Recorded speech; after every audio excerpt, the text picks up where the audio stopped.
Alors la carte mère, en fait, c'est un peu le centre de contrôle de votre PC. Et je vous dis ça pour deux raisons. Parce que la première, c'est que c'est elle qui va gérer tous les composants de votre ordinateur. Par composant, j'entends processeur, mémoire vive, carte graphique, port USB, disque de stockage. Et la deuxième raison, c'est que c'est elle également qui va gérer tout ce qui est courant électrique. Chaque pièce à l'intérieur de votre ordinateur a besoin d'un courant spécifique, et ça, c'est elle également qui s'en occupe. Donc vous voyez l'importance de choisir une bonne carte mère, c'est pas à négliger. Et ne prenez pas par exemple une entrée de gamme en carte mère si derrière vous voulez lui mettre un très gros processeur surpuissant ou alors faire de l'overclocking. En fait, vous allez être complètement bridé et en plus vous risquez de la cramer.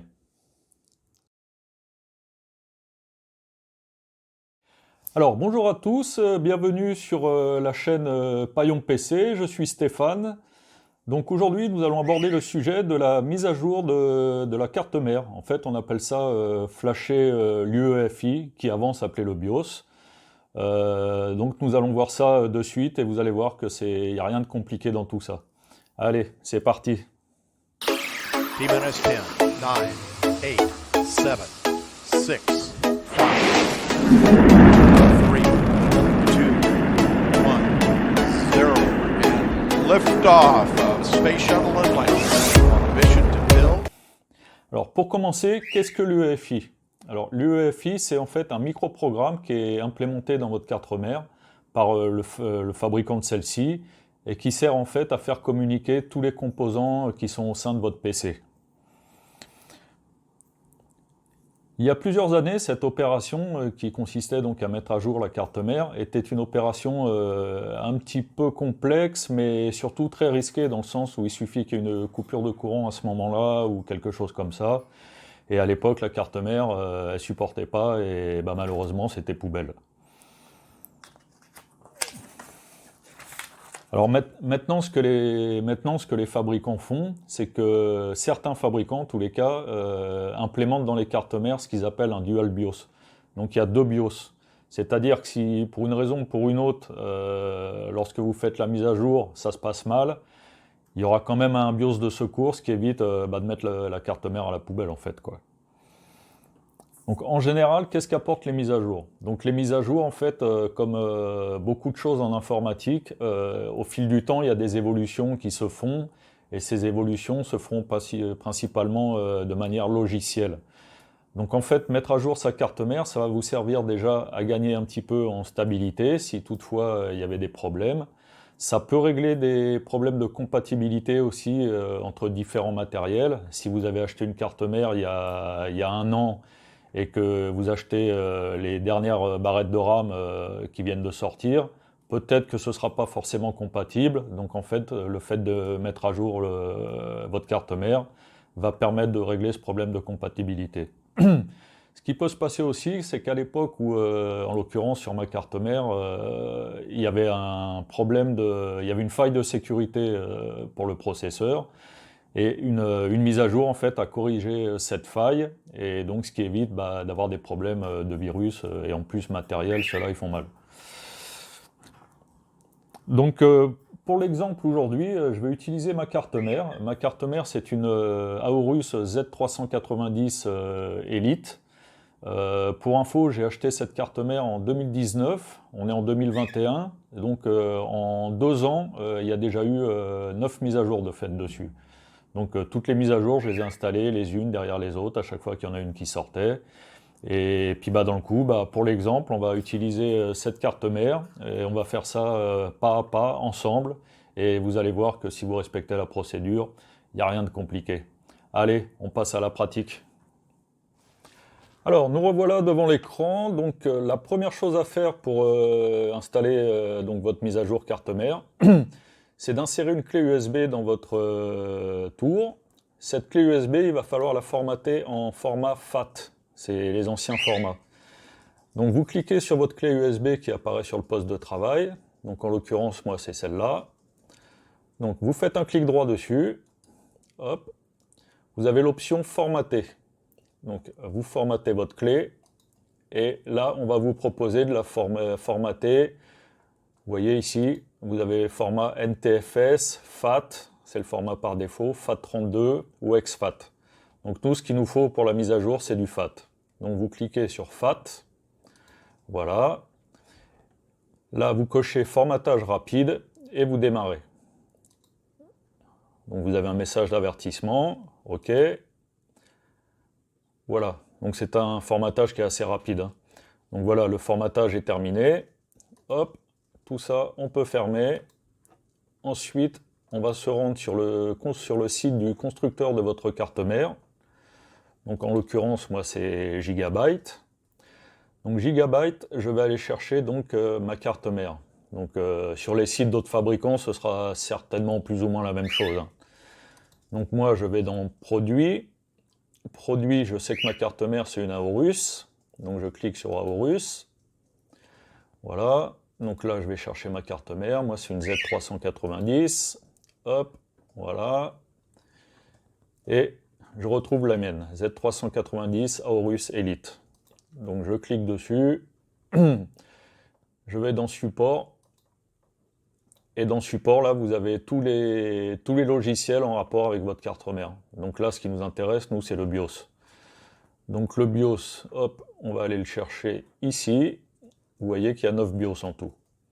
Donc je clique dessus, et le dernier BIOS en date, donc vous voyez, il date du 19 janvier 2021.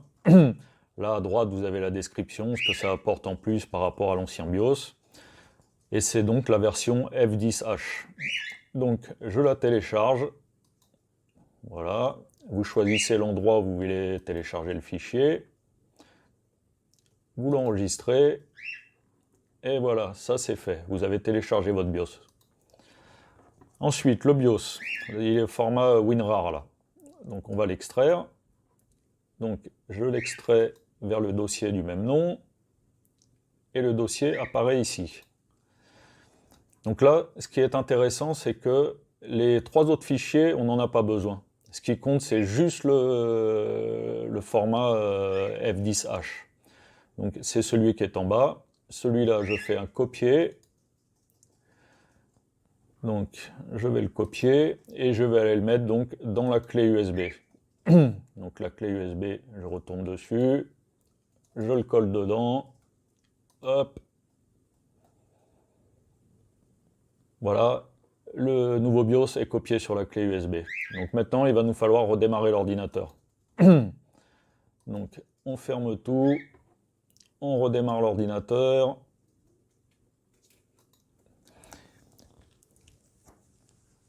Et donc, au redémarrage de votre ordinateur, ce qu'il va falloir faire, c'est, quand vous allez arriver sur l'écran d'accueil de la carte mère, hein, vous allez appuyer plusieurs fois sur la touche Supprime. Donc là, ça redémarre.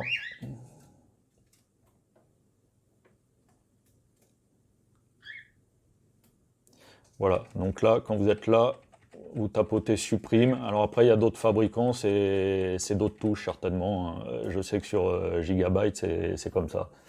Donc renseignez-vous, certains fabricants, ça va être la touche F8, d'autres, ça va être F11. C'est suivant le matériel que vous avez. Voilà, donc chez Gigabyte, ça se présente comme ça. Donc là, on est vraiment dans l'UEFI, anciennement appelé BOSS, je vous le rappelle. Et là, en bas, je peux voir que j'ai l'onglet QFlash. Donc je clique dessus, QFlash, hop, voilà. Et là, j'ai le choix, ou alors mettre à jour mon BIOS, vous voyez en haut, Update BIOS, ou alors sauvegarder le BIOS actuel. Donc là, nous, ce qui nous intéresse, ça va être, bien entendu, de mettre à jour le BIOS. Donc là, on peut voir à gauche, moi ce BIOS, je l'ai déjà, j'avais déjà fait la mise à jour. Il est là, vous voyez, version du BIOS F10H. Mais si vous avez un ancien BIOS, donc la mise à jour, vous cliquez dessus, voilà, et là, à droite, vous voyez, c'est le BIOS que vous avez sur votre clé USB. Donc vous cliquez dessus, vous faites suivant. Voulez-vous mettre à jour le BIOS? Donc, si vous le souhaitez, oui. Donc, vous cliquez sur oui. Bon, moi, je ne vais pas le faire parce qu'il est déjà installé. Et sinon, je perdrai tous mes réglages. Et donc, vous mettez oui. Et là, le BIOS va se mettre à jour. L'ordinateur, surtout ne touchez rien, hein. L'ordinateur va redémarrer de lui-même. Il peut redémarrer plusieurs fois, c'est possible. Et vous verrez qu'une fois la mise à jour faite, eh ben, vous pouvez retourner sur votre Windows tout simplement. Je tiens à préciser que si vous aviez effectué certains réglages dans le BIOS auparavant, le fait de mettre à jour le BIOS, tous vos anciens réglages ils vont sauter. Donc là, après, il faut tous retaper à la main. Donc avant de faire ça, vérifiez bien tous vos réglages, prenez des notes si vous en avez besoin. Et donc vous voyez, l'opération n'est pas compliquée du tout. Et pour vérifier après ensuite le format de votre BIOS, donc moi je vais redémarrer l'ordinateur. Voilà, je quitte. Donc je quitte sans enregistrer parce que j'en ai pas besoin. Donc quitter sans sauvegarder, oui. Oui, il faudra quitter, mais en sauvegardant, hein, une fois la mise à jour effectuée. Donc là, je vais redémarrer mon Windows. Et donc nous revoilà sur Windows. Donc on va juste aller vérifier que la dernière version du BIOS a bien été prise en compte. Donc vous rouvrez CPU-Z, hein, comme tout à l'heure. Hop, voilà. Bon, il va me proposer encore la mise à jour, hein, que je la ferai plus tard, celle-ci. Hop. Vous retournez dans l'onglet de Mainboard. Et là, vous voyez qu'on a bien le dernier BIOS qui a été installé sur la carte mère. Donc voilà, la vidéo touche à sa fin. Donc si vous avez aimé, n'hésitez pas, un petit pouce bleu et vous abonner à la chaîne. Hein, des vidéos, j'en sortirai régulièrement. Et puis un petit commentaire et dites-moi ce que vous en pensez. Allez, je vous laisse. Bye bye.